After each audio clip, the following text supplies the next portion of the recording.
Hello, my dear students. Welcome to all of you on my YouTube channel, Saurabh Goswami History Optional for UPSC. So today is the very first lecture in our History Optional program, and here in English medium, we are going to start with Paper 2, Section A, and that is Modern Indian History, including Post-Independence India Developments. So before I start the very first chapter, discussion of very first chapter, I will give a very brief introduction about the syllabus and about the pattern of the questions that are being asked from this part. Complete detailed syllabus discussion video will be uploaded later. So here we are going to start with our lecture 1, but for that reason I am going to just give a very brief introduction. We all know that when we talk about UPSC mains syllabus, so in UPSC mains syllabus, optional subjects plays very important role, and when we say optional subjects, it clearly indicates that you are free to choose any of the subject that are given in the syllabus, listed in the syllabus of mains examination. There are various subjects that are listed, and one of those subjects that has been very popular among UPSC aspirants from years is history subject. So here the sole purpose of this channel is to discuss this history subject. This optional subject holds 500 marks. It means that this is the weightage of the optional subject out of the mains examination. We all know that when we talk about mains examination, the total marks weightage here is 1750 marks. So out of these 1750 marks, here the optional weightage is 500 marks. Since the syllabus is very much defined in optional subject, and previously there were two optional subjects in UPSC, but now there is a single optional subject.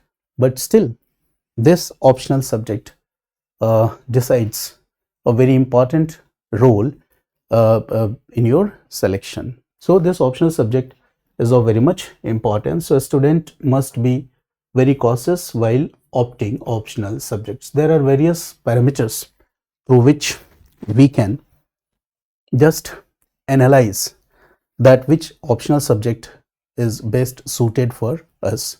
So that I will discuss in a separate video where I will discuss the complete syllabus too.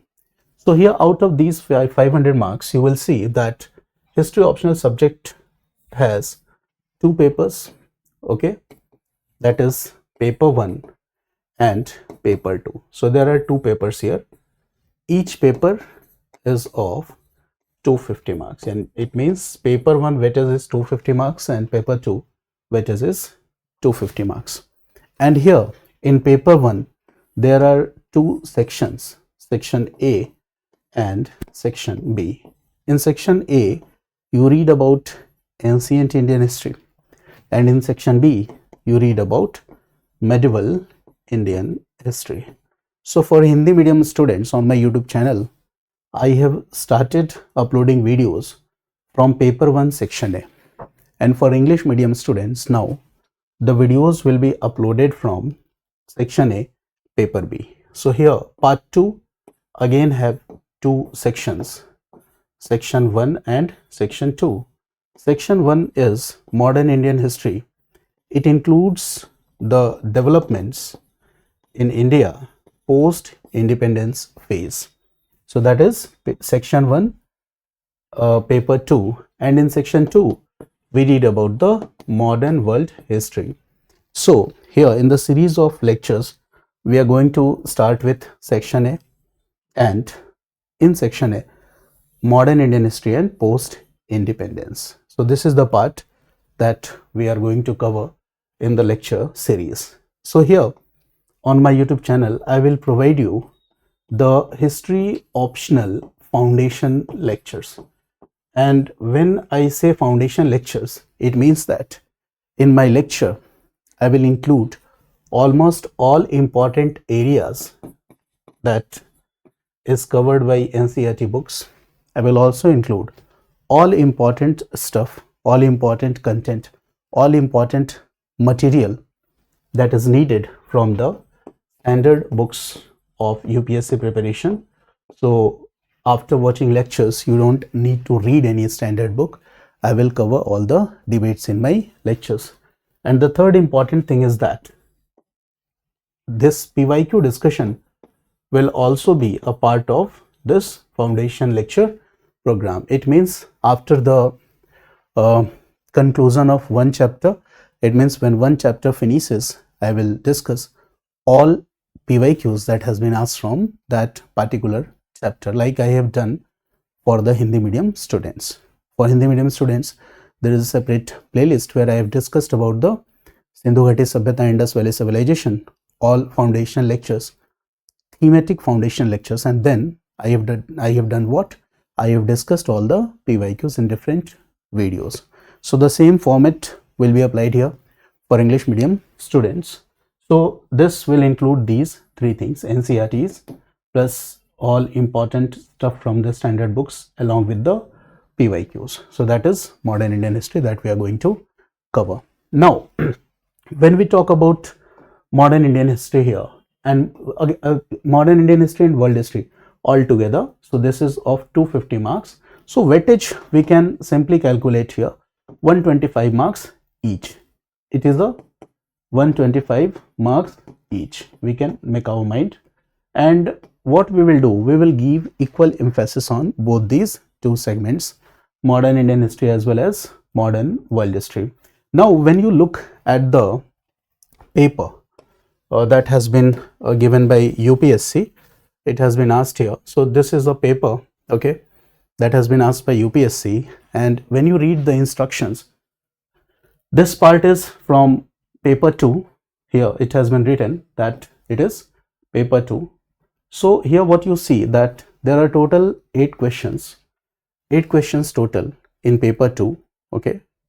The English version is here. There are total 8 questions divided in 2 sections and printed in Hindi and English both, okay. So from paper 2 there will be 8 questions. This is the first important thing. Question number 1 and 5 are compulsory, and out of the remaining 3 are to be attempted, choosing one from the each section. This is the point here. So there are total 8 questions. So if we look at this instruction, we can say here that there are total 8 questions in paper 2, and in these 8 questions, what the instruction is saying, that question number 1 from section A and question number 5 from section B is what? Compulsory in nature. Compulsory in nature. It means after question number 1 there will be 4 questions here. Question number 2, okay, question number 2, question number 3, question number 4. So there are total 4 questions in modern Indian history, and after 5 there will be question number 6, question number 7, question number 8. There are 4 questions in world history, okay. So 4 questions in modern Indian history, 4 questions in world history, and here question number 1 is compulsory. Now when you look at this question number 1, you will find, look here, this paper, in question number 1 there are 5 questions, A, B, C, D, E, and you have to write 150 words each, and these all are 10 markers question. So in modern history what we see, that this question number 1, okay, is not a single question. This is a set of 5 questions. This is a set of 5 questions, and all questions carry equal marks, that is 10 marks, okay. So the overall weightage is 50 marks, and there are no any choices. It means that you have to attempt all these questions 1, 2, 3, 4 and 5. Now here also the format is the same, okay. When you come to the world history segment, that is section B, you will find the same pattern is here. In question number 5, 150 words question. there are 5 questions, 10 marker question, look here, and all are compulsory. So what we see that in world history, question number 5, that is compulsory. Again, it is a set of 5 questions, all are 10 markers and all are compulsory. So you have to attempt how much? The total of, okay, 5 questions. Out of 8, you have to attempt 5 questions. And out of 5, how many is compulsory? Question number 1 and question number 5 is compulsory. Now the remaining 3 questions you have to do. And here in part 1 you will see there are 3 questions, and in part 2 there are 3 questions. It means that out of these 6 questions, you have to write the answer of any 3 question. Out of these 6, you have to write the answer of these any 3 questions, and attempting minimum 1 from any one of this section. It does not mean that out of the remaining 3 you can attempt from world history. No, it's not like that. Remaining 3 you will attempt all from modern history. No, it's not like that. Okay, minimum 1 you will have to, okay, choose from any of these sections. This is the pattern. And when you look at question number 2, 3, 4, here also you will find that there are divisions. This is a set of 3 questions. Again, this is a set of 3 questions. This is a set of 3 questions. This is a set of 3 questions. This is a set of 3 questions. This is a set of 3 questions. So there are a lot of choices available. Okay, but still I will suggest my students that whenever you are doing preparation, try to cover the syllabus in a holistic manner. Don't be very much selective, because the syllabus is designed in such a manner that there are different linkages between different chapters. So when we read some selected chapters and skip some other particular chapters, so what happens is that we miss to connect the dots. Okay, and that will ultimately downgrade the quality of our answer. So it's better to prepare the entire syllabus in a holistic manner. So I hope that you understand. Now, since we are going to cover paper 2 section A only, modern Indian history only, so right now you must know that we are going to prepare for 4 questions here. Okay, one will be 150 words, 10 marker, and there are remaining 3 questions. And after finishing the entire syllabus, you will be able to decide which part you are more it is more convenient for you to choose 2 questions from, either section A or section B. After the completion of the syllabus, you will be able to decide. So this is the very general point. Now the second important thing that I want to discuss with you is that there are 2 lines of preparation that I have generally observed. Okay, there are 2 kind of students. There are 2 kind or 2 category of students that I have come across in the past years who are coming for preparation. The one are completely freshers, and they don't have even the basic understanding of general studies foundation program. So if you are not completely aware, or if you have not covered your GS foundation program, so directly if you decided that no, I will start with optional history or any other optional, and you think that okay, optional history, okay, will be able to cover portions of general studies, yes, to some extent it is true. It's not completely baseless, but I want to just emphasize on one thing, that before starting history optional subject, you must have a good command. You must have a good command over your GS foundation history syllabus. So if you will develop a good command over GS foundation history syllabus, if you are already familiar with the important events that took place in modern Indian history, so it will be better. You will be in a more convenient stage, okay, to grasp the subject when the teacher will be discussing the themes in very much detailed, because optional subjects need a very different level of preparation. Many times what I see is that the students are completely freshers and teachers teach general studies in optional papers. Because what is the reason? Because they know that if they will start covering the depth according to the need of the UPSC pattern, according to the changing trends, according to the nature of the questions that are being asked by UPSC, if they will try to touch that level, what will happen? The students will feel uncomfortable. The class will be a little bit boring or difficult for the students. So it is a compulsion on the part of the teachers that they generalize the themes and the concepts, okay, so that the beginners, the fresh comers, newcomers, okay, they will be able to relate the things. But that does not fulfill the requirement of the examination. You will be able to understand what I am saying after the completion of one particular chapter.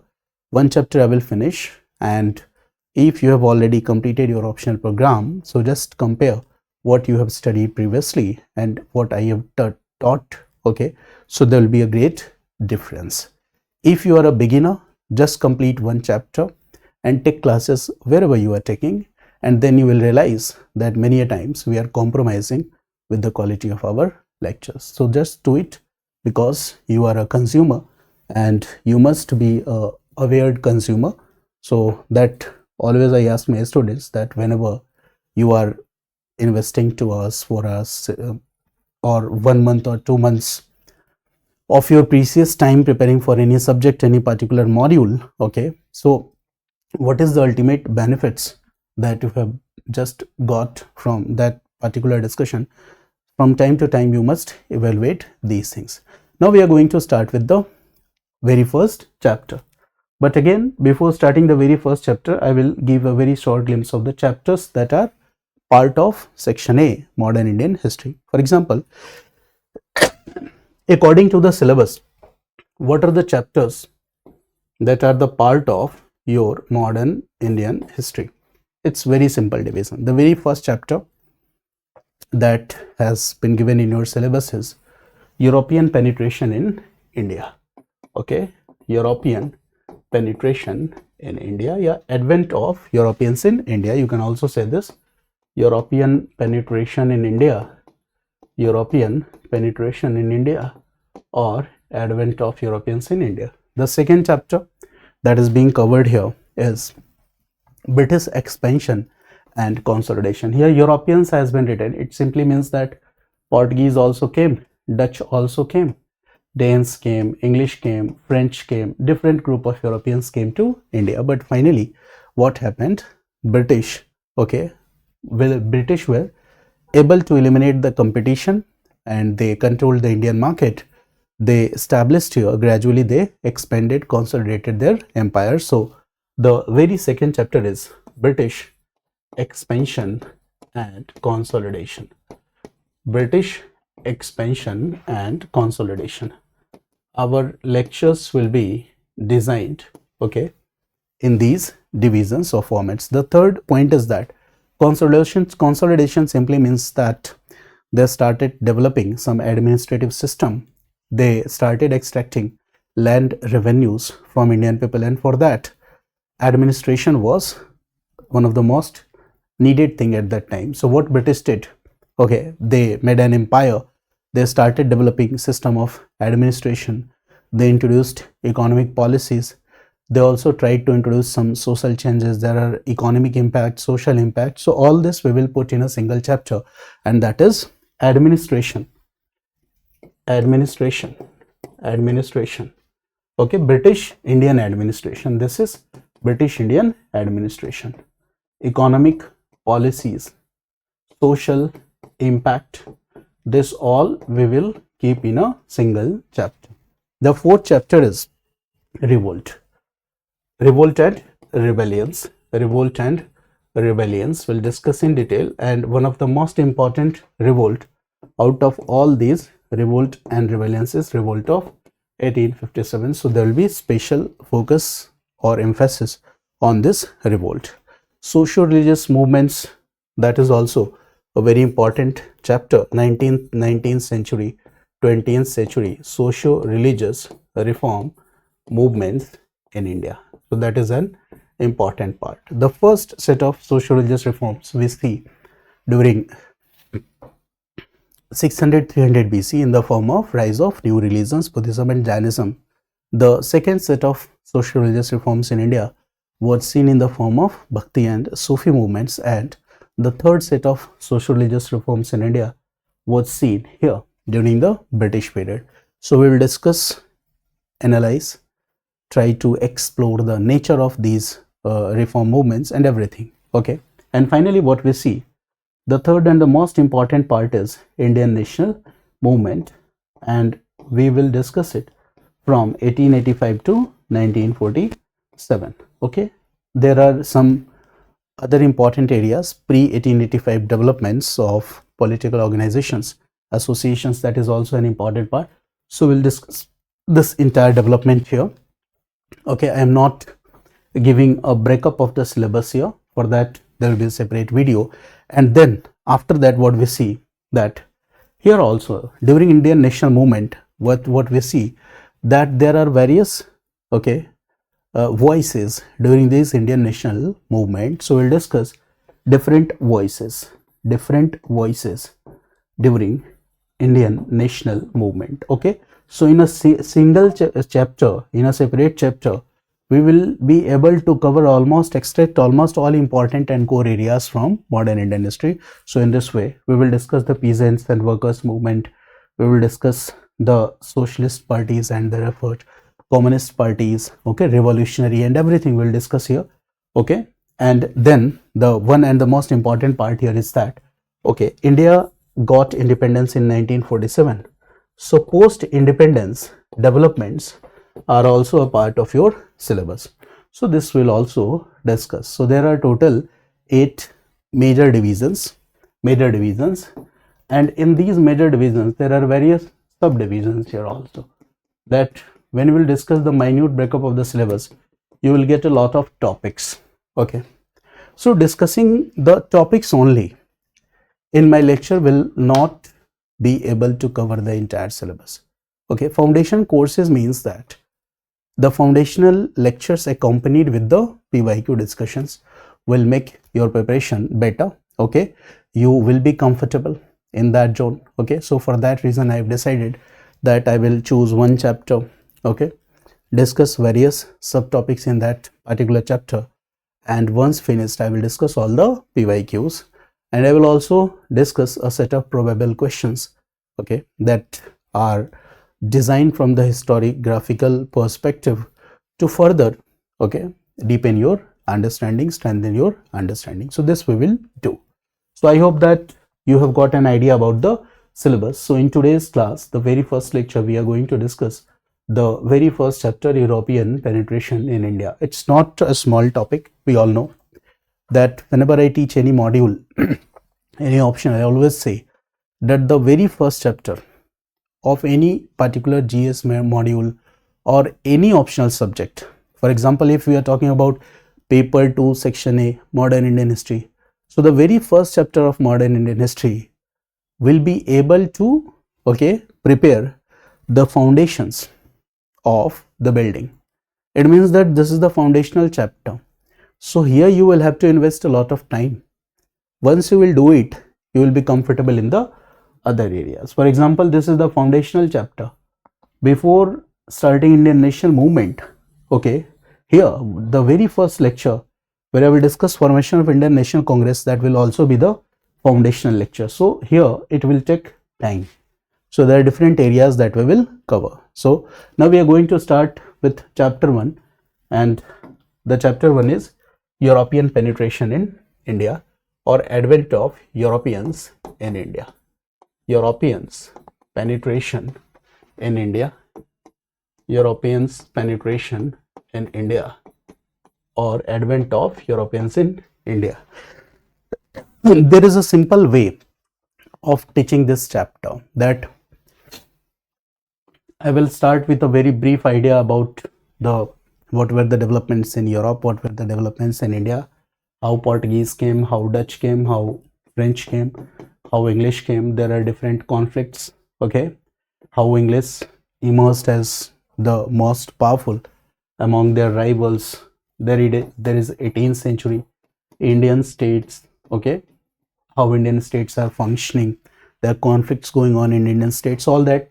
Means if I will discuss this entire theme in a event specific manner or fashion, so that is GS paper. Okay, that is only GS, that is not optional. For example, you might have read about the Portuguese arrival in India. Vasco da Gama came, but we read the events that when Vasco da Gama entered India, okay, which Indian ruler welcomed Vasco da Gama, okay, we all read this. Import, export, okay, volume of import, export, how many times he visited India, right? A new sea route was discovered to India. All these are the GS stuff. We must know this for reading optional subject. But while reading optional, we must focus on was the arrival of Vasco da Gama to India a historic event, heroic event, sorry. Was it a heroic event? Okay. The British arrival in India or the British rule in India was, okay, inevitable or probable. Okay, so we need to discuss such kind of ideas. Debatable, you can say that, perspectives. Then we will be able to deal with the questions that are being asked by UPSC. So here we are taking a different turn for the optional subject. And for your convenient, there is a separate YouTube channel, that is IS Insights by Saurabh, @IS Insights by Saurabh. This is the handle name. You can search that channel, and there are GS Modern Indian History lectures uploaded on that particular YouTube channel. There are total 56 lectures. So if you are a beginner, you are going to rely on this YouTube channel for your history optional preparation. So at the same time, what you should do, you should also watch the GS Modern History lectures, 56 lectures that I have uploaded on the separate YouTube channel. So if you will watch those lectures, your foundations will be very much strong and you will be able to grasp what I will discuss here in my history optional program. Otherwise, there will be a misconception in your mind that इतने depth में पढ़ाने का मतलब मैं historians बना रहा हूँ. क्या मैं हिस्टोरियन बना सकता हूँ? इतनी औकात है मेरी? No. Okay. So this is a very famous slang used by many of these people, that here you are to cover the UPSC syllabus. But first you should know that what the UPSC syllabus is, what is the need of the exam is, what is the nature of the question that is asked by UPSC. Okay. If they are asking questions from this level, and your preparation is at this level, so you will never be able to, okay, fit in that criteria, and definitely the result will be what? Okay, you will ruin your 1 or 2 golden opportunities that you will get, okay, for writing mains. Okay, clearing prelims is a very tough thing nowadays, you all know. Okay, so whenever you get the opportunity to write mains exam, be prepared, so that whenever you get the first opportunity to write mains exam, okay, you must secure your rank. Okay, for that what you need to do, you must have a serious preparation for your mains exam or syllabus. So that we are going to discuss. So this is European penetration, European advent of Europeans in India, European penetration to India. Okay, so here there are 4 different group of Europeans that I have discussed with you. One is Portuguese. So this we will have to discuss separately. The second is Dutch. The third important is English, and the fourth is French. Okay. So these 4 are the most important groups. So that we will have to discuss: Portuguese, Dutch, English, and French. Finally, okay, English will be able to establish their supremacy. So definitely there will be conflict, okay, among their European counterparts. So rivalries with European counterparts and rivalries with Indian counterparts. This we need to understand. This is a very basic thing. Okay, one powerful state at that time was Bengal. Okay, and when British established their control over Bengal through the Battle of Palasi. They further stabilized their control over Bengal through Battle of Buxar. We all know this. After Treaty of Allahabad, they ensured the company's rule in India. So this entire development we need to understand. The the company's rule in India also introduced some important changes. We need to understand those changes also. Okay, so these are the very basic and general things that we need to prepare. Okay, now but before starting from this particular point, we need to understand that why Europeans came to India. This is a very important question that we need to answer, that why Europeans came to India. Here we have written Europeans penetration to India, advent of Europeans in India. So a very simple question arises here, that why Europeans came to India, when Europeans came to India. So this is a very simple question that strikes in our mind, that why Europeans came to India, right? Why advent of Europeans took place? Again, why advent of Europeans took place? Why advent of Europeans took place? This is another important question. Why Europeans came to India? Why advent of Europeans took place? Okay. If you look at the event, among these four important groups that came to India, the trick is PDF. Okay, in this way you can remember Portuguese, Dutch, English and French. Who came first? Portuguese. Who came last? French. So Portuguese, Vasco da Gama reached India in 1498 AD. You all know this. And when we say 1498 AD, this is 15th century. This is which century? 15th century. Okay. It means that the process of arrival of Europeans to India started somewhere near these 15th and 16th century, right? The process of arrival of Europeans to India started.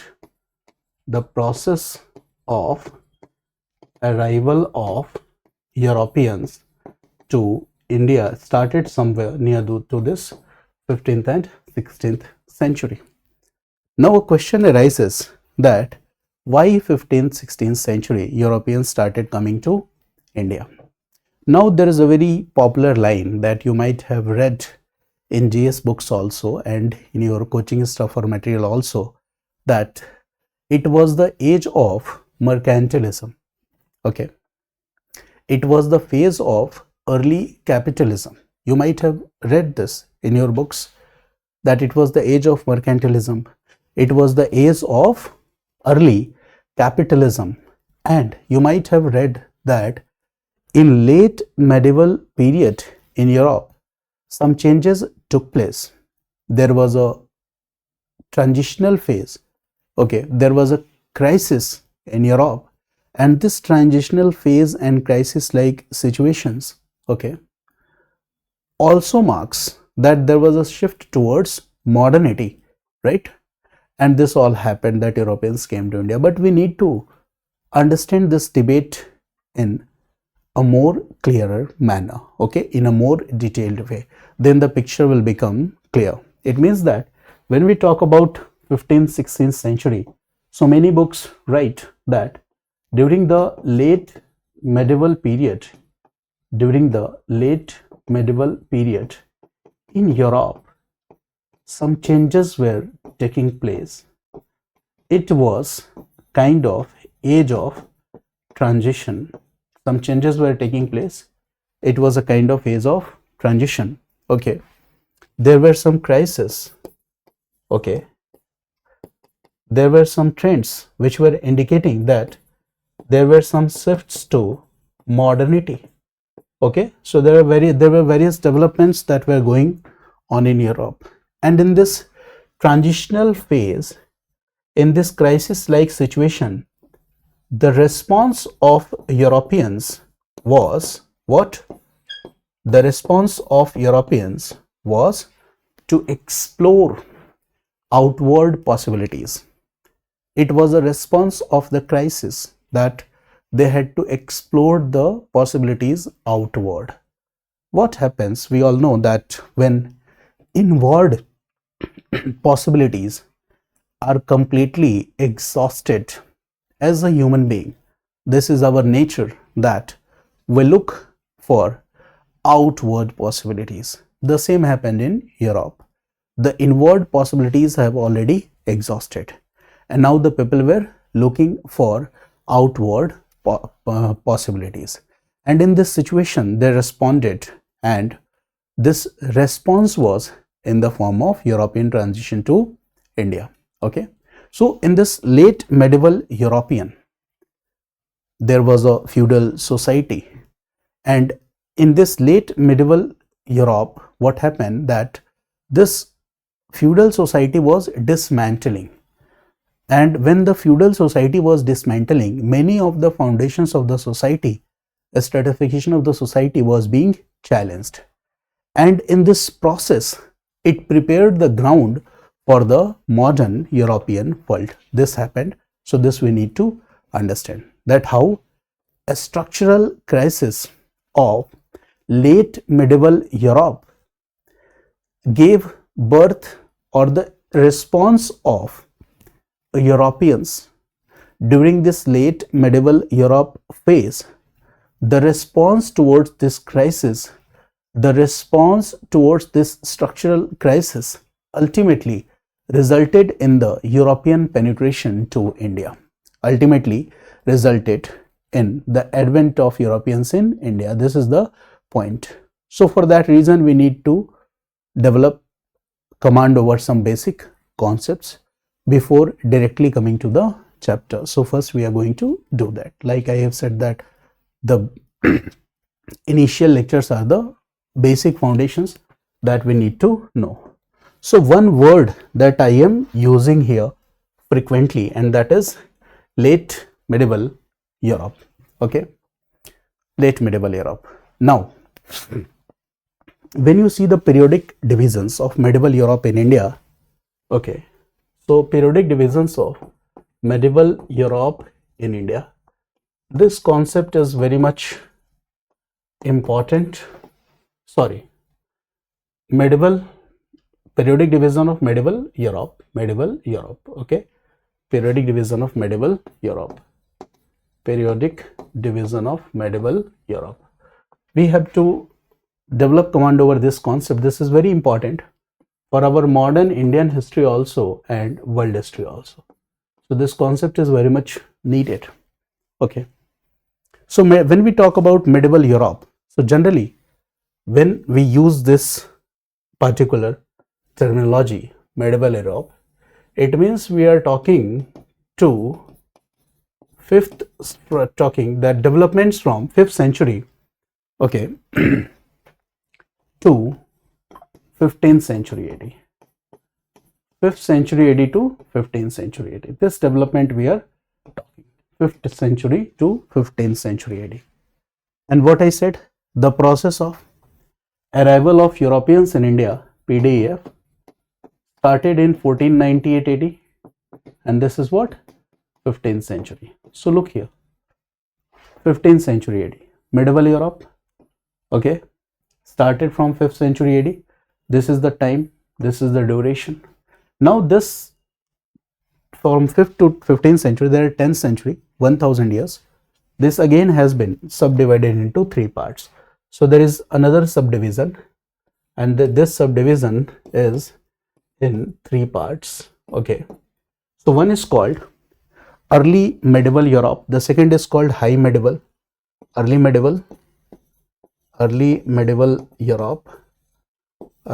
Europe, the second is called high medieval Europe, early medieval Europe, the second is called high medieval Europe, and the third is called, okay, late medieval period or late medieval Europe, late medieval Europe, early medieval, high medieval, and late medieval. There are 3 subdivisions. Now again, okay, when we divide the timeline, we find that when we talk about early medieval, it means that from 5th century to 10th century AD, from 5th century AD to 10th century AD, this is what early medieval. From 11th century AD, 10th 11th, you can write here, to 13th century AD, 13th 14th, you can also write, this is what high medieval Europe. And from this 13th 14th 14th 15th 15th to 16th 15th 16th century, 13th 14th, so here you can write 14th 15th 6th century, 16th century, this development is called late medieval Europe phase. Okay, so this is the basic subdivision that we see here. Okay, so like in Indian history, you have a division: ancient Indian history, medieval Indian history, and modern Indian history. In medieval Indian history, you also have some division, like the early medieval India, Delhi Sultanate, okay, Mughal period. You read like this, na? Okay, later Mughals phase. In the same way, here we see a particular kind of division. So this phase is the formation phase of medieval age. This is the phase of maturity and expansion of medieval age, and this is the phase of crisis. Here some changes will take place, and what will happen? Here we see that the response to this crisis will start the process of arrival of Europeans to India. This is the point here. So this is the formation phase, 5th century to 10th century AD is a kind of formation phase. This phase, high medieval, this is the phase of maturity and expansion. This is a new phase, maturity and expansion. And finally, when we talk about the late medieval Europe period, this is the phase where we see crisis. This is the phase where we see transitions to modernity, that we see transitions to modernity, but still the picture is not clear. We need to further discuss these three divisions so that we could have a good idea of what happened during this period. Okay, so the very first division which we'll say is the formative stage. Very first division, what does it mean? Here what do we see?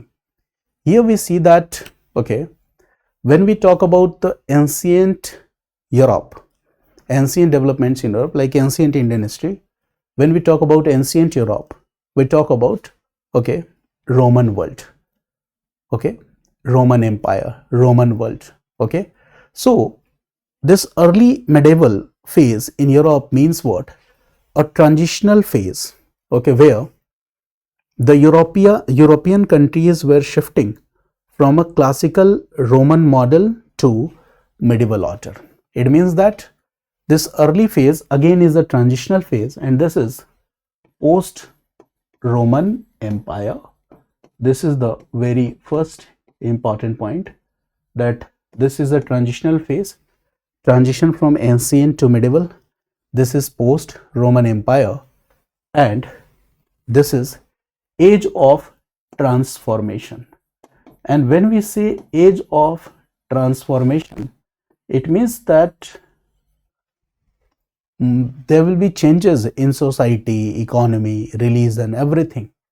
It means when we talk about the medieval institutions in Europe, what will happen? The foundation of those medieval institutions in Europe will take place in this foundational stage. So what we see, that in this age of transformation, foundational institutions of medieval Europe, we see foundation of institutions on medieval order or Europe. Okay, historians has a tendency to level this phase as a dark ages too. For example, when you will read ancient Indian history also, modern Indian history from NCERT also, you will find that some historians will say that 18th century was the Dark Ages. But the new historical developments don't support this argument of Dark Ages. Okay. In 18th century Indian context also and here also. Previously historians have told that this was the Dark Ages, but now historians say that no. Okay. What is the most important point is in history, we need to discuss about the idea of continuity. In history, we need to discuss about the idea of adaptation, continuity. What remained continue. It was not an abrupt end. Nothing comes to end completely. There are some elements that are in continuance in history. So continuity and change. Okay, this is the ultimate reality, and this we need to extract from history. So Dark Ages concept in different context has been challenged by modern historians. In 18th century India debate, I will also discuss with you these points. Okay, so what was happening? So in ancient Europe, there was a centralized authority, that was centralized Roman authority. What is happening here? Why we are calling it age of transition? Because here that centralized Roman authority was being challenged, and now there were new kingdoms that were arising, and these new kingdoms which were arising here were the German kingdoms. Okay, now the political power was not as much centralized as it was in the case of classical ancient Europe. Now the political power was fragmented. For example, when you compare it with modern Indian history, you will find that the historians who just put a level on 18th century India that it was in Dark Ages, they have this argument that there was political fragmentation, and the basis of that they are saying that this is the Dark Ages. The same parameter has been used here also by the previous historians. When they say that this early medieval European phase was Dark Ages, they say that the political power was fragmented. Okay, but there are counter arguments to this also. Okay, in ancient India, in ancient Europe, in ancient India also, when we study, we say that there was Silk Route, there was long distance trade, Gupta period. Many people say that that is the golden age of history.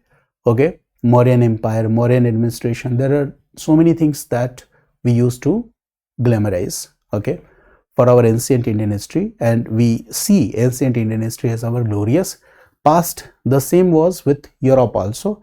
In Europe also, people were looking towards the ancient European development as their golden age, and they say that in ancient Europe there was urban life, there was long distance trade and commerce. Okay, everything was good. Okay, but the institutions were changed here. This is the most important part. Okay, so this all was happening here. Now the second and the most important point is that, okay, here we are talking about the first phase, feudal relations, medieval age. I told you that here what happened, age of transformation. So medieval institutions, their foundations will take place. And when we talk about medieval institutions, one point is very important. The feudal structure of the society will come to picture. Okay, the feudal relations, but these all were in formative stage in the previous stage. This feudal relations, feudal structure, everything was in formative stage. Okay, manorial economy will also come into existence, but that is also in the formative stage. Okay, now what happens in the very second phase? What we see, the medieval institutions, the foundations of the medieval institutions were laid here, and here these medieval institutions found growth and expansion. Okay, their structure is more defined. Now there will be more agriculture production, so expansion of agriculture, the growth of population, all will take place from 10th to 13th century. Okay, this is the most important thing. Everything was good here. Okay, now the feudal system has become mature. It means the feudal system was in the formative stage here, but now here what we see that the feudal system has become matured. The feudal system has become matured. One more thing will take place, and that is, okay, the economic activities will further be strengthened. And when economic activities will be strengthened, what will happen? The growth of trade and commerce, new towns will come into emergence, guilds will come into existence. So what will happen? The development of trade and commerce, new towns will come into existence, okay, and after these new towns, what we see that guilds, okay, they will also come to picture. It means that economic activities are also good here, okay. There are agricultural innovations also, okay. It means that you can say that agricultural innovations also, cultural developments also, but ultimately what we say is that the medieval order was being strengthened here. But at the same time, what we see that from 14th to 15th century, there are some important, okay, you can say changes. 14th, 15th century, important changes took place. What important changes took place here? Okay, this 14th, 15th and 16th century, what are the important changes took place here? You need to understand these changes. So the changes that will took place here is that feudal system in formative stage was in first phase. Here the feudal system has become mature, and now what we see is that the decline of this feudal order starts. Decline of feudal order starts. So this is the one important thing, that the feudal order starts declining. It means that the structure, each and every society had some structures, and when those structures are dismantled, so it will ensure the passage for the new changes, okay. So this feudal structure was dismantled. And one more thing I have discussed about you, that in ancient Europe there was a centralized Roman Empire. In medieval Europe, in the beginning phases, what we see, political fragmentation, okay. And here 14th, 15th, 16th century, what we see that rise of a strong monarchies take place. Rise of a strong monarchies take place. This is a very important signal. Rise of a strong monarchies. In ancient Europe, there was centralized Roman Empire. In medieval age, okay, there are three phases here. What we see that the centralized empire, okay, was breaking. There was political fragmentation, and here also strong monarchies came into existence. So these strong monarchies will also play important roles. When there will be powerful and strong monarchies, so these monarchs will have to maintain large army, okay. When there will be powerful monarchs, so definitely there will be wars, there will be dynastic conflicts between them, and in order to fund and support those wars, those dynastic conflicts, in order to maintain that powerful army, that heavy and powerful army, they need economic resources, okay. And for that, generation of that economic resource of wealth will be one of the most important thing. And for that, these strong monarchies will do what? They will assist and they will do support. Trade and commerce is a businessman task. But when the state, when these strong powerful monarchies will start doing the same, okay, so that is what? Age of mercantilism, that I will define later. So this all was happening, okay, during this phase. Decline of feudal order, rise of strong monarchies. These strong monarchies has to maintain long standing armies, okay.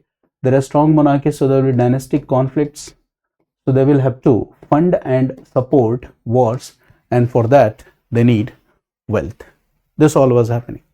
And in the same 14th century, what we see, some major crises took place in the form of famines also. For example, plague was a very important challenge here, okay.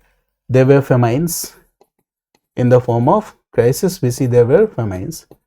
There was plague, and this plague killed thousands and thousands of people in Europe. Okay, so what will happen when people will be killed due to this disease? There will be massive population loss. What will happen? Okay, the agriculture will be affected, the profit or margin of the feudal lords will be affected, the revenue that is given to the state will be affected. All this will be affected, and it means that the structural system will be challenged here. There was serfdom in Europe, okay, and this serfdom, this system was also affected as a result. So this is the meaning of the crisis. In this period, it means that the first, second period, what we see, that church as a religious institution has become very much powerful. And now in this crisis like situation, okay, what we see here, I have written transitions to modernity. It simply means what? Now the unquestioned authority of the church was questioned. It means now the people were challenging the authority of the church. Now the humanist thoughts were arising. There were culture of Renaissance. Okay, Renaissance. So this all started. When we say transitions to modernity, it means that we are also talking about Renaissance, which you will read in world history, or you can watch my GS world history lectures. That is again uploaded on my second YouTube channel. Handle is @ICE Insights by Saurabh. So what we see that Renaissance is important challenge here. Okay, so there are different challenges. Economic challenges. Feudal economy is stagnating. And at this point of time, the most important center for trade and commerce, the most profitable, you can say, center for trade and commerce was Asia. And in Asia, the countries like India were exporting more. Their balance of trade was in surplus.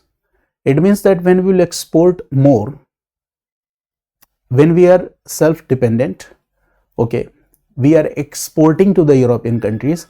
In that situation, what will happen? Okay, there will be bullion, okay, transfer from Europe to Asia. It means that there will be bullion scarcity in Europe. Bullion means precious metals in exchange of the goods and commodities that we are exporting. So plague and black death did what? There was a population on pressure, okay, and after these diseases, the impact of these diseases will be over. Again, what we see, that there is an upsurge of population in Europe.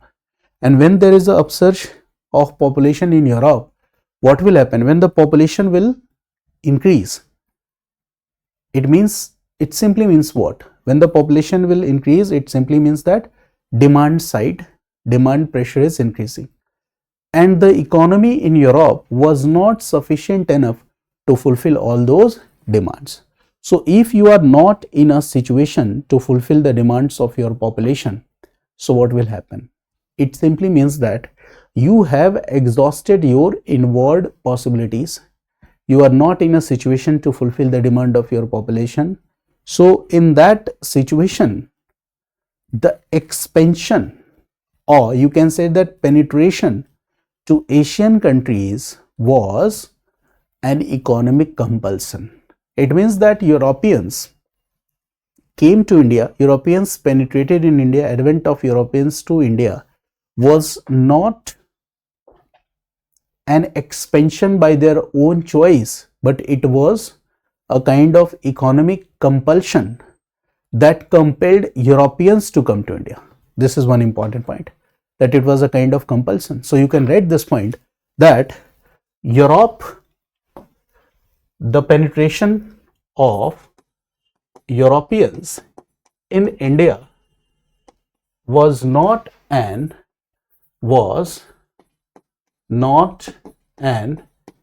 expansion by choice. It was not an expansion by choice, but it was an economic compulsion. It was not an expansion by choice, but it was an economic compulsion. This is the point here. I hope that you have got my point. So these are important takeaways from our discussions. Okay, so this is the line that you must remember. You can use it while writing your answers. Got it? This is the point. Now what happens? I told you that what is happening here? We see that strong monarchies came into existence. They have to maintain a powerful army, and in order to fund and support this military expenditure, they need resources, economic resources. But the structural crisis did what? Created a scarcity of resources. After the impact of the diseases like plague and black death is over, there is a massive increase in population, massive upsurge in population, and again the demands of the people were increasing, and the state was not in a position to fulfill the demands of the people. It means that demand is more, supply is low. This is the point. In this situation, there was no any choice before these European countries. They have already exhausted all their inward possibilities. These European countries had already exhausted their inward possibilities. Now they are doing what? They are looking outwards. And while looking outwards, what they will do? They will obviously do an expansion. They will do penetration to the other countries, but it was not their choice. It was their economic compulsion. It was not their choice, but it was their economic compulsion. And what will happen? The traders will move out to look for the outward possibilities, but these trading companies will be supported by strong monarchs or the powerful states. This will happen or not? Yes, this will happen. Okay. So the European trade penetration to India, the European companies which came to India, it is not only companies, but these trading companies had been provided with charters and monopolistic rights by the state. These are not only trading companies. When you look at the nature of the trading companies, which I will discuss with you later, Portuguese, Dutch, English, French, when I will discuss all these, when you will read Portuguese, you will read Portuguese company, Dutch company, English East India company, French company. So are they only trading companies? Are they only trading companies? This is the very first question. So the answer is no. They are not only trading companies. They are state sponsored trading companies. This is the most important thing, that these trading companies are state sponsored companies. And when we talk about state sponsored companies, it means that these companies had monopolistic rights. These companies were given charters by their governments. Okay, and in this way the companies came to India to do trade and commerce. It means here, can you say that along with these trading companies, was there the role of a state here? Role of a state? The answer is yes. Was a state here? It also means we are talking about powerful monarchies also, because this system was very much prevalent at that time. So yes, there was the role of state. And here the state was supporting these companies to make the trade and commerce from that state profitable. It means that the European countries were suffering loss in trade and commerce. Okay. And in order to make their trade and commerce profitable, balance of trade surplus ho, for that this was a kind of national policy by these state governments, so that the flight of bullions from Europe to Asian countries could be stopped. Okay, because you are doing what? Importing. Okay, so for that reason the trading companies came to India, different European companies to make their trade and commerce profitable. This is the point. There is a state support, and the ultimate purpose was to make trade and commerce profitable. This is the point. To make trade and commerce profitable. This is the point. कि आपको क्या करना है? You will have to make trade and commerce profitable. And here, the main purpose is to stop flight of bullion. Flight of bullion. It means that precious metals. You can write bullions means precious metals. To stop the flight of bullions from Europe to Asian countries, especially India here, right? We are talking in context of India. So this was the very first motive or purpose, okay, to extract more and more wealth from these Asian countries. This is the point, to extract more and more wealth from these Asian countries, and in this way the sole purpose was to make their balance of trade surplus. This is the point, okay. So that's why I said that Europe was not expanding by choice. It was an economic compulsion. And here comes the role of what? Mercantilism. Here, when you will read in details modern industry, in chapters I will teach you that when these companies came to India, the companies were supported by military troops from the respective countries from where they were coming to India. It means that sea route was being used for trade and commerce. There was cargo, merchandise goods, okay, that they were carrying, importing or exporting. But this cargo, okay, was supported with cannons. It simply means what? When we say that the cargo, the trading companies are doing, these European trading companies were doing what? Trade and commerce. Here, trade and commerce is indicated by this word cargo. And these trading companies are supported by military troops. Military troops. It means this cargo is with cannon. Okay. So this is a very different kind of approach in trade and commerce. Here we see that the cargo is supported by cannon. Here cannon, military troops. Who will provide you military troops? Who will provide you cannon? So the state will provide you military troops or cannon. Who is doing trade and commerce? Trading company. Merchandise goods. Who is importing and exporting? Trading company. So what we see that here the trading companies, okay, are supported by the state machineries, military troops and cannons. The state has given charters, the state has given monopolistic rights to these trading companies. So this is a very different situation. So what we see here, it's not a pure economic thing. It is not purely economic in nature. So what we see, the trading companies, European trading companies are doing trade and commerce in India, but the trade and commerce done by European companies is not purely economic in nature. It's not purely economic in nature, right? So what is the nature of this trade and commerce? If it is not purely economic, is it proto-imperialism? Okay, so this is an important point that we need to understand. So here we talk about mercantilism.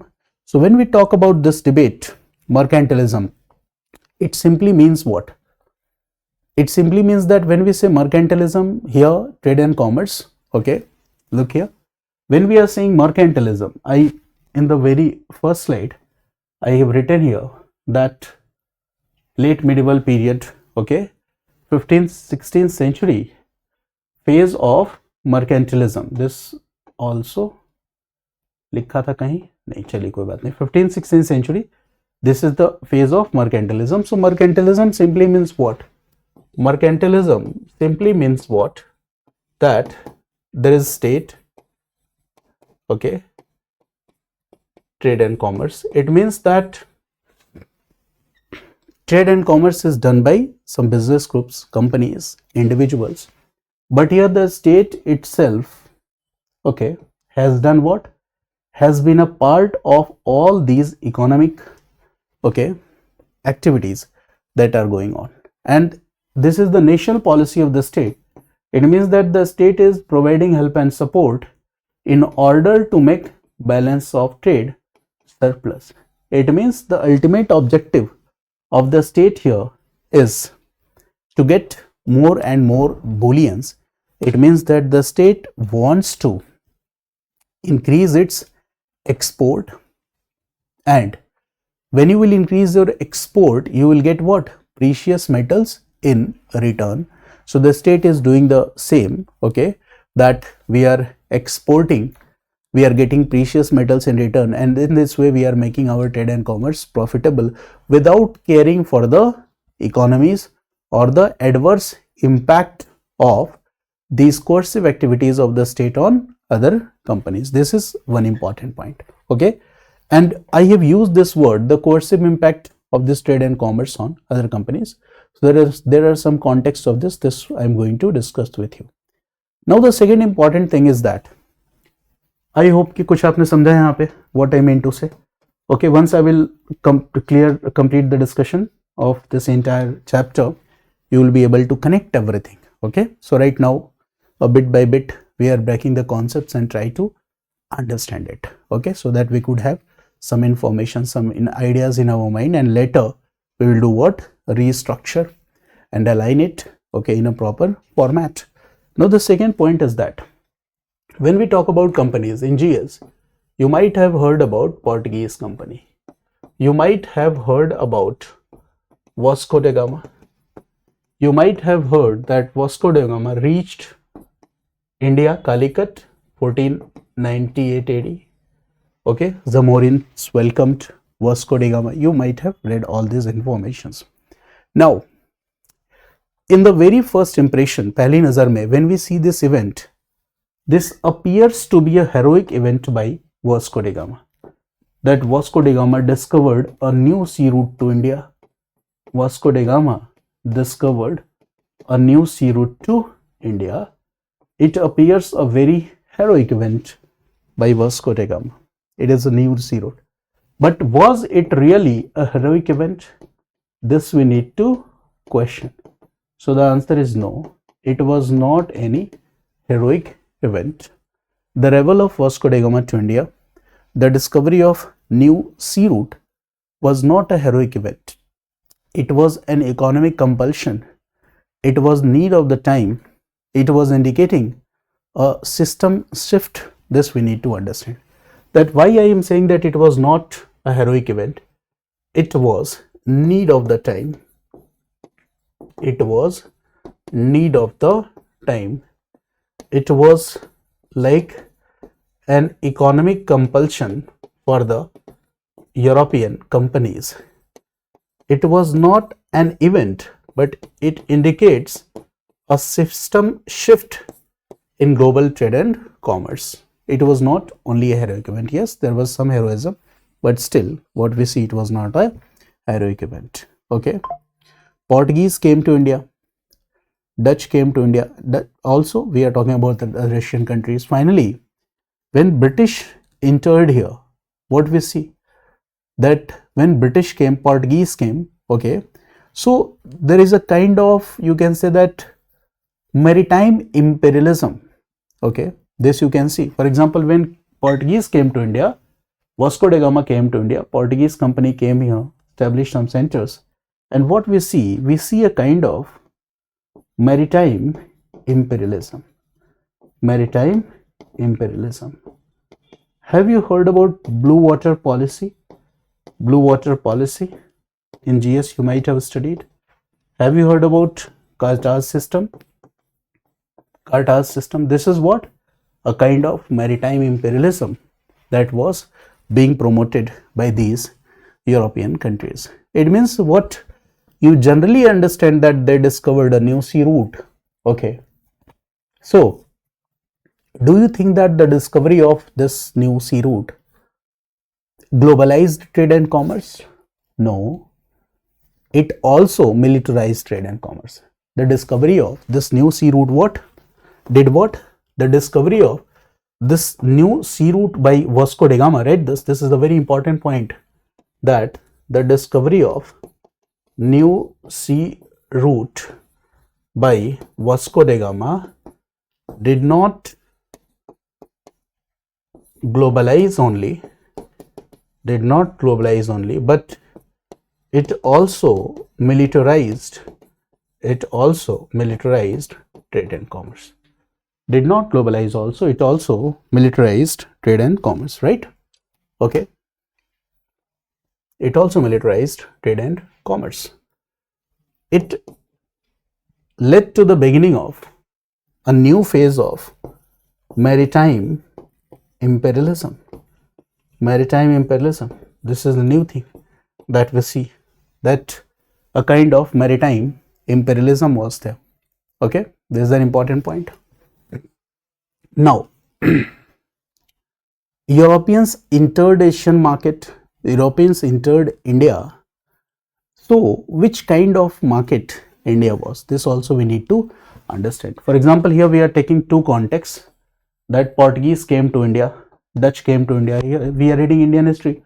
So, our main concern is India and Indian market. So, Portuguese came, Dutch came, English came and French came.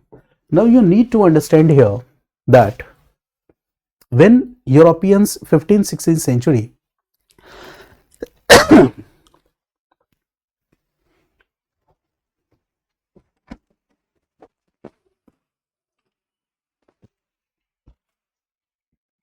okay, in 15th 16th century, when the process of arrival of Europeans started in India, India was already a manufacturing hub. This is an important point that we need to understand.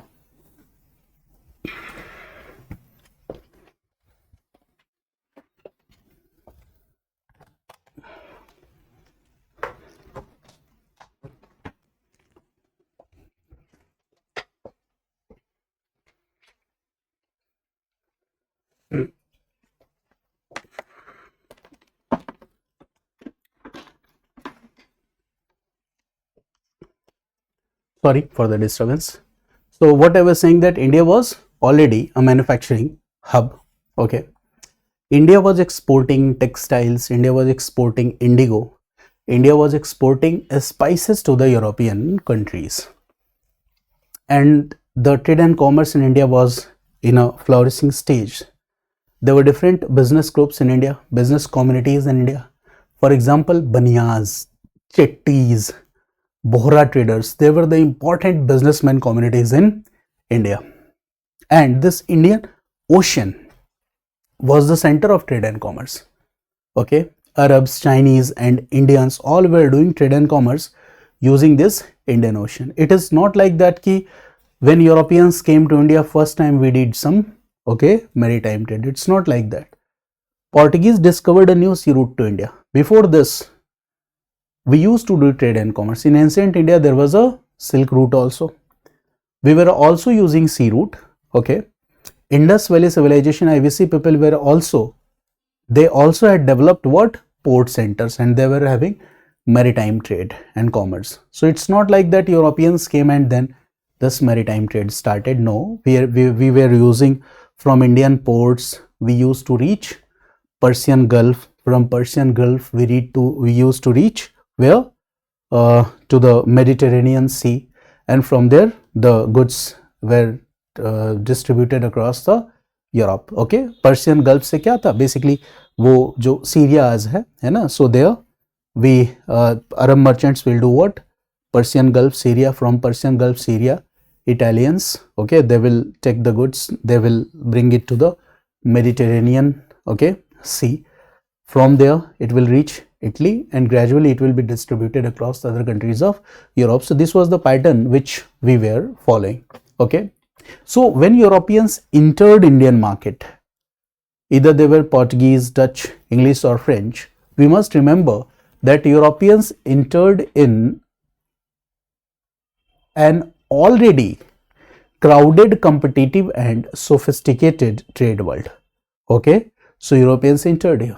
This is the most important point.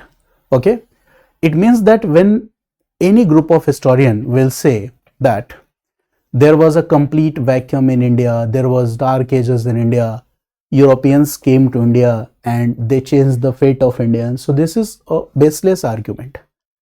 Okay, this no vacuum theory, there was a completely political vacuum, economic vacuum, wrong. This is baseless. Okay, this is the point. Okay, there was no any vacuum. India was already a manufacturing hub. Okay, there were important business communities in India. Europeans entered an already crowded and already competitive and already sophisticated market in India. Okay, now there is another question arises that Europeans came, they made efforts to colonize India. Why did your Indians did not make any effort to colonize European countries? This is a question that obviously will come in our mind. Why Europeans came, okay, they tried to colonize India and Asian countries. Why Indians or the other Asian countries did not try to colonize European countries? So there is a very important logic behind this. I have already told you that European countries 15th, 16th century, there was a crisis like situation. And it was like a response of Europeans to that crisis that they entered in the Asian market, that they came to the Indian market. It was not a by choice decision. It was, you can say that, a compulsion for them, economic compulsion for them to come to India. Okay, this is one important point. Now, when we talk about Indian merchants, okay, so the Indian trade and commerce was already in a good stage. Indian merchants, I have already told you that Europe से क्या था, balance of trade was not surplus. Okay, they were exporting bullions to import goods from Asian countries. So Indian markets were already earning profit. They did not need to do any militarization. They did not need to do any conquest. Okay, they were already doing trade and commerce. And when you talk about the Indian cultural context from the ancient times, you will find that the trade and sovereignty both has always remained two separate things culturally. It means a state will do what? Will help in trade and commerce, will provide necessary infrastructure for trade and commerce, but the state itself will not become trader. Okay, this is also a cultural part of India. So culturally what we see that there was a cultural separation of trade and sovereignty in India. Indian merchants were already earning more and more profits, and there was no any state backing or support like mercantilism in India. Okay, so this is one important point. Okay, now the second important point. Okay, when European companies came to India, what happened? Okay, when they came to India, what they did initially, for example, when I will discuss separately, so I will tell you some differences between Portuguese and English company. Right now, a general idea I am giving you that initially what we see that when European companies came to India, in order to establish their factories, settlements at different locations, they used to take permission of the rulers. It means that the system was permission based system. The cannon, the cargo is supported by cannon, companies are backed by military troops, but still they are doing what? They are taking permission from the rulers.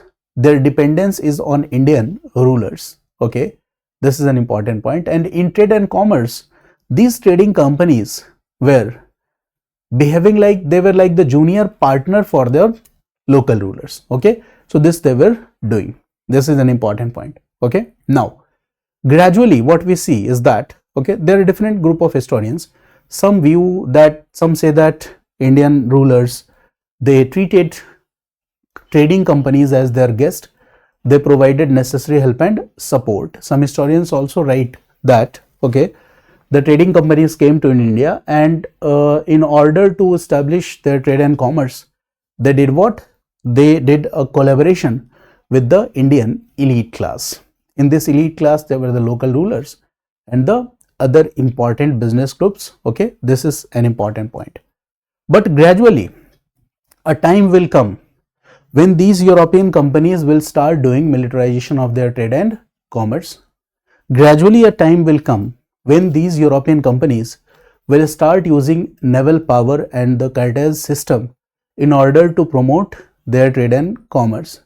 Previously, these European companies were relying only on diplomacy, but now, along with the diplomacy, these European companies are also using force to promote their trade and commerce.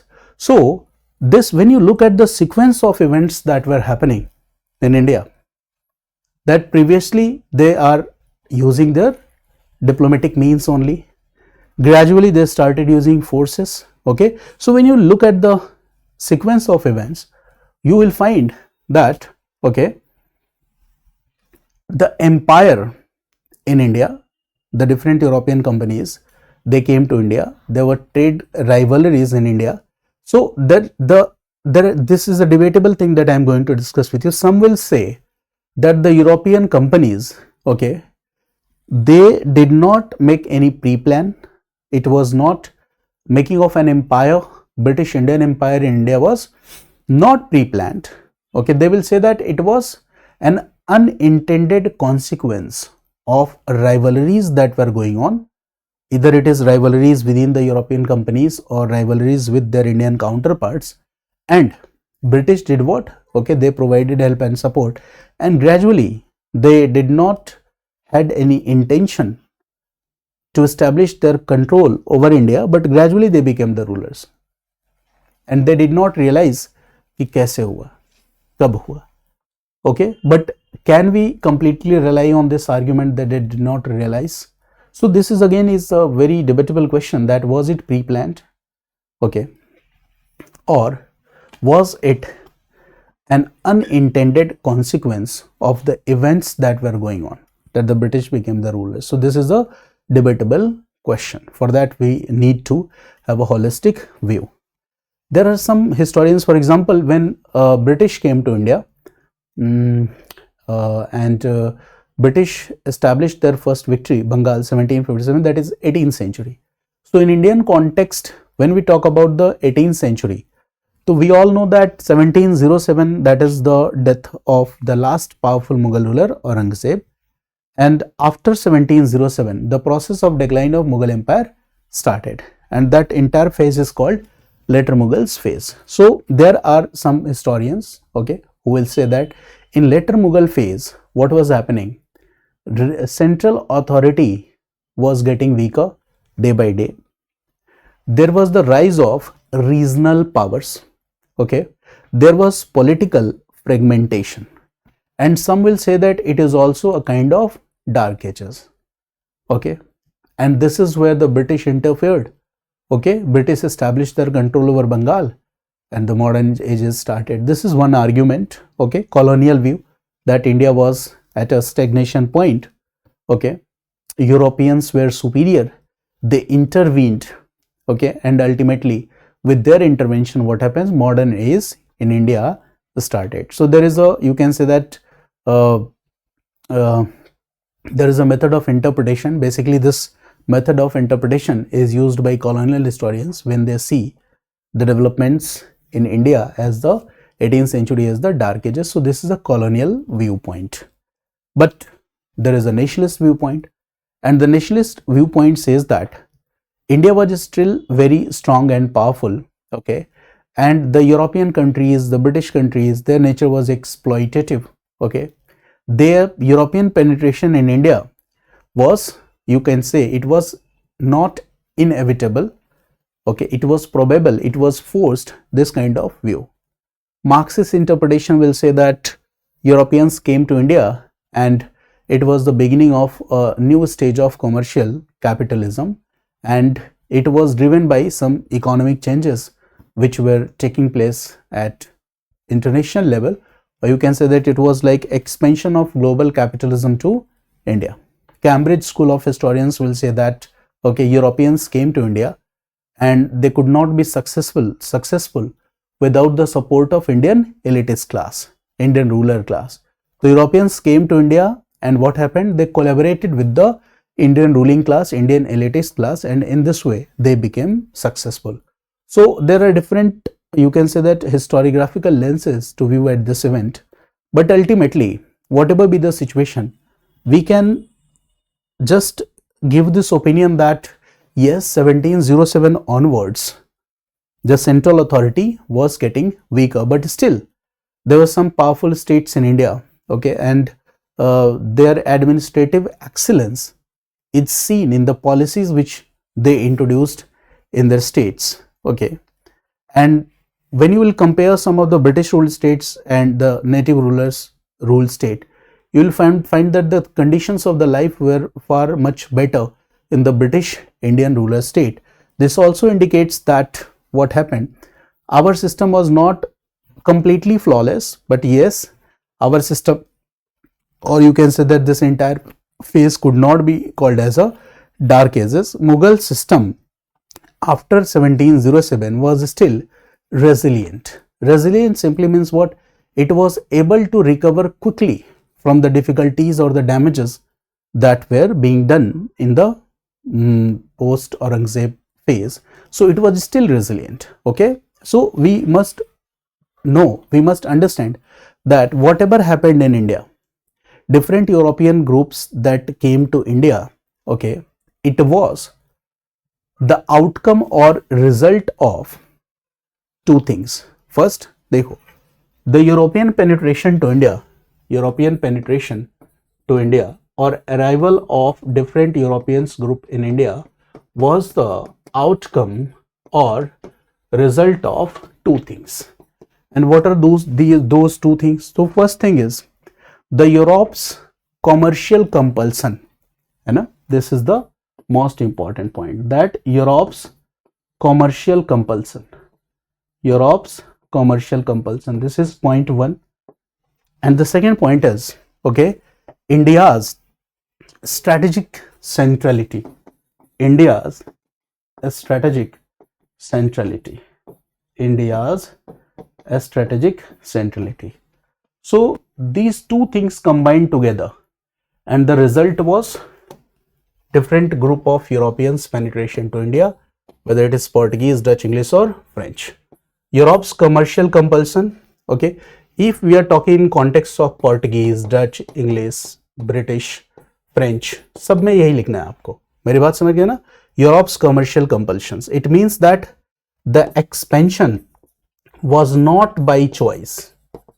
It was an economic compulsion due to the 15th and 16th centuries structural crisis that were emerging in Europe. So you must have understanding of that structural crisis.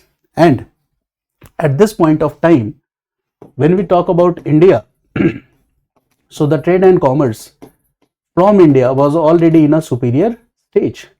Our balance of trade was surplus.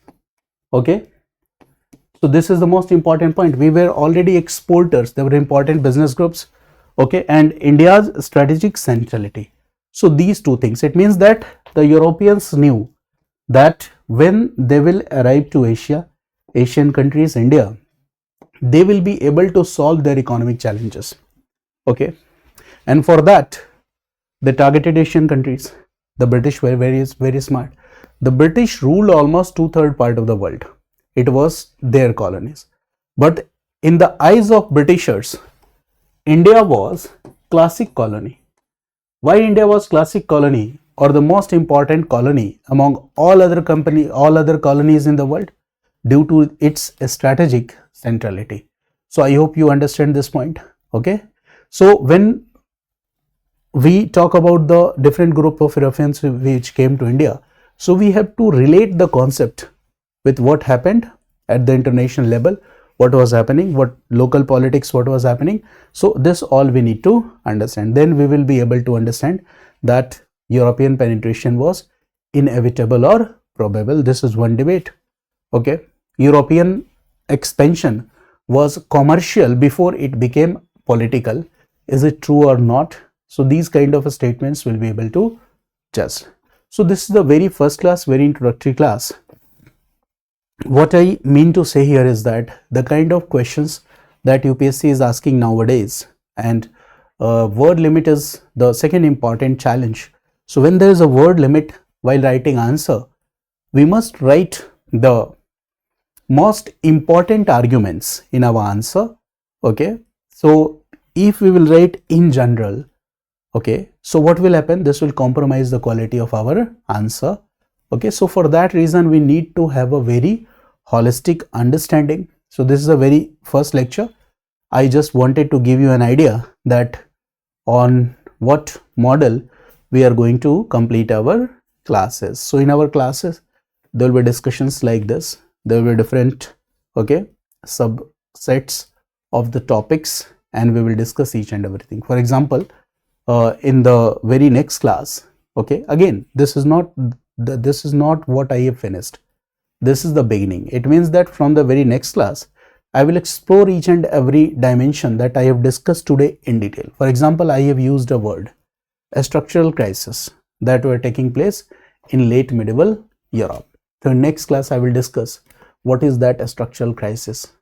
When we say that the feudalism was dismantled or the feudal society was dismantling, what is the meaning of that?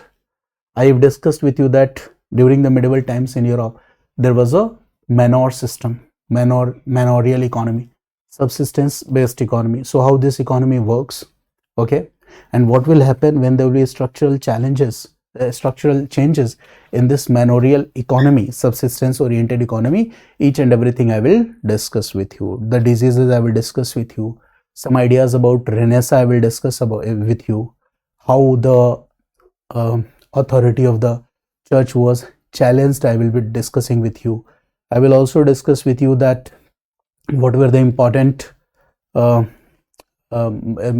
maritime route for trade and commerce before Vasco da Gama's arrival to India through this Cape of Good Hope. What were the important trade routes, land route, sea route, what was the new sea route discovered by Vasco da Gama, and how this new sea route helped Europeans in improving their trade and commerce and also in fulfilling their imperialistic agenda. All this I will discuss with you in detail from the very next class. So this is the very first class, okay, and this entire chapter 1 along with the PYQ discussions will be uploaded on my YouTube channel so that you could have a good idea about how I am teaching. You are convenient with this teaching style or not, and how relevant is my teaching for the UPSC context. So from this one chapter from modern India, you will be able to, okay, relate. So one chapter from modern Indian history, entire PYQs, and one chapter from the world history and entire PYQs I will be uploading here first, okay, and then we'll decide that what to do the next. Okay, right now, thanks to all of you for watching this video. See you in the next class.